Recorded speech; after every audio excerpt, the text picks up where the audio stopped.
Hello everyone, my name is PokeMaineEvent, and today I want to talk to you about 5 already strong Pokemon that I think Game Freak needs to make stronger. I know what you're thinking, why should strong Pokemon get a buff? I'll tell you exactly why. Reason 1, some Pokemon have great stats or are held back by their ability, creating a predictable playstyle from them. Reason 2, some Pokemon that used to be strong are now held back by power creep or have been replaced by another Pokemon that does similar things but better. So sometimes these Pokemon need a rework or something new to bring them back to viability. So today, I'm going to tell you what reworks I would make to already strong Pokemon. Some Pokemon you may expect, some Pokemon I'm sure you won't.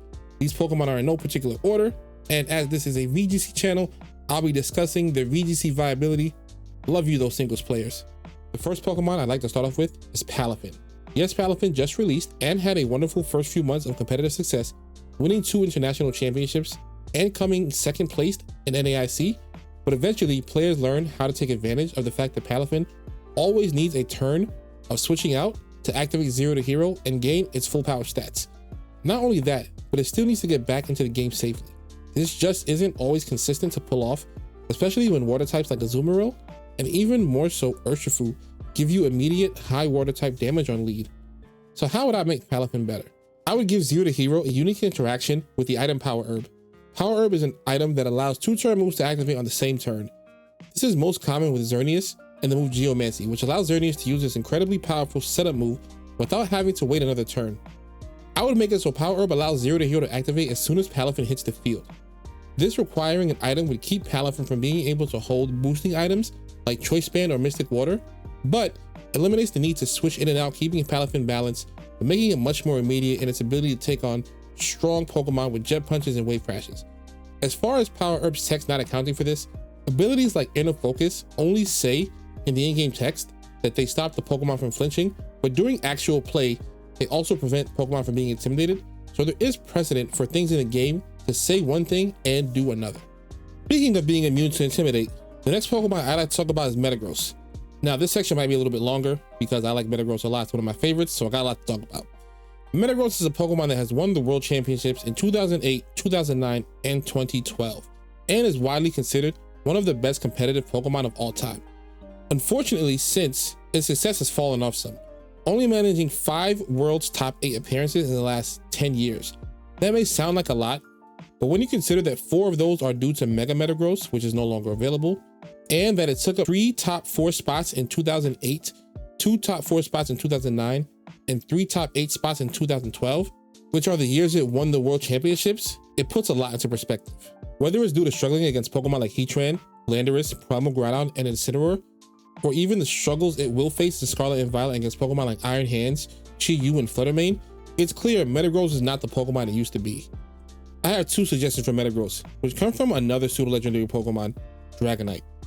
I would give Metagross access to Multi-Scale and Inner Focus. These abilities combined with Terrestrialization have made Dragonite the best it's been, and I think it could do the same for Metagross as well.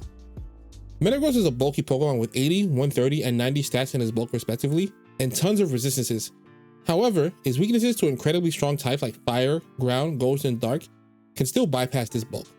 Multi-Scale, however, combined with this bulk, reducing the damage Metagross takes from full health, would allow it to take even more damage and provide more staying power and the ability to invest more in its offenses. You could even combine this with Weakness Policy to get Metagross an incredible offensive stat increase after taking a super effective move that doesn't do as much damage due to the multi-scale ability.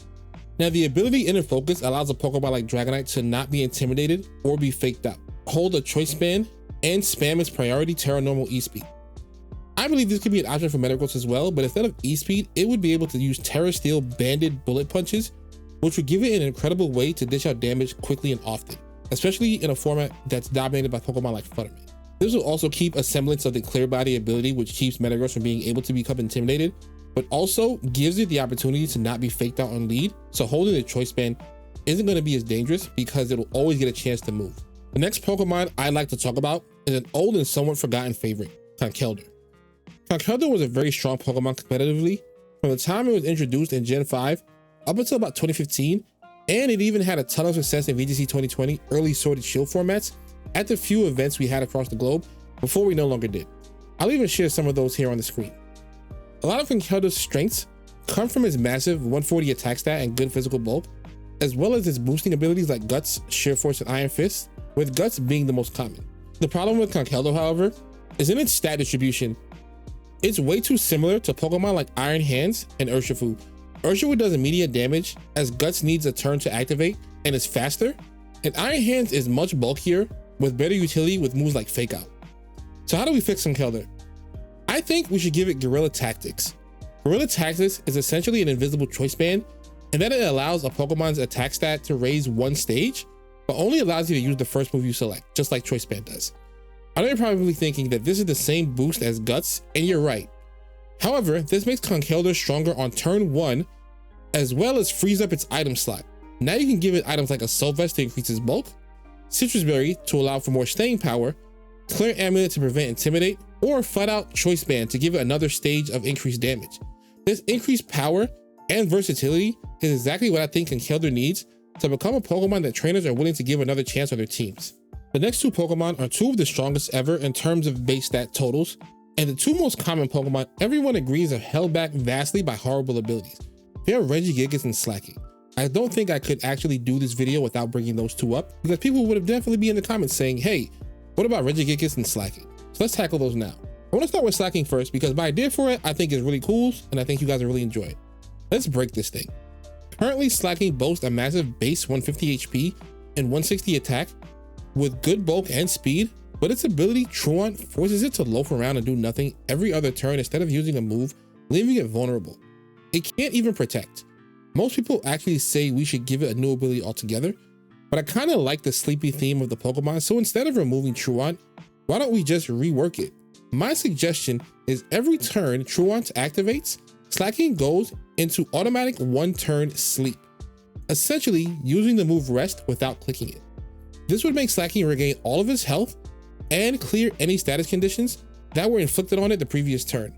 Slaking still wouldn't be able to attack every other turn, but at least now it's not completely vulnerable and it gets a real recharge from its nap. This would make this Pokemon much more viable in my opinion, because now with its massive bulk and its ability to heal off any damage, it's a lot harder to get rid of. So even though it can't attack every turn, it's going to be staying on the field for more turns, therefore leading to it getting off more attacks in the long run. And next up is Regigigas. Regigigas, just like Slaking, has a base stat total of 670 with a massive 160 attack stat and wonderful bulk. And also just like Slaking, its ability keeps it from doing much. The ability Slow Start takes Regigigas' attack and speed stats and cuts them in half for 5 turns. There are times in VGC where battle is already over by then, or close to over. What I would do for Reggie is make Slow Start a one-turn ability. The first turn of the game, it's faster reduced, and after that, it's ready to go. This would create a situation where Regigigas could protect on turn 1, but where the opponent can either read into the protect and target the partner, or the player can take a chance at getting a free attack off, or using a move like Thunder Wave, or substitute on the Regigigas for free. I also personally would make it to where Slow Start doesn't reset if Gigas switches in or out, but if you disagree with that, I'm fine with Slow Start happening immediately on switch in, so it doesn't have to wait a full extra turn. I think this would be great for Regigigas, because essentially its ability would still be a drawback. It doesn't get any bonus from its ability, other than the fact that it just gets access to all of its stats, so it could just be a powerhouse Pokemon with no ability. And we clearly see that those work, cough cough, Iron Hands, Flutter Mane. So I think this is not something that would make Regigigas way too overpowered, and it would actually make it a fair Pokemon in my opinion. So what do you guys think of these buffs? Are they too much, not enough, or perfect? What other strong Pokemon would you like to try to see me improve upon? Would you like to see more of these videos? Let me know by hitting the like button and subscribing to the channel. I do normally play and discuss actual VGC, as most of you may already know. So this is my first time trying a video like this, so all support is welcomed, especially if you'd like to see more. Otherwise, thank you guys for watching, and I'll see you guys in the next video. Peace.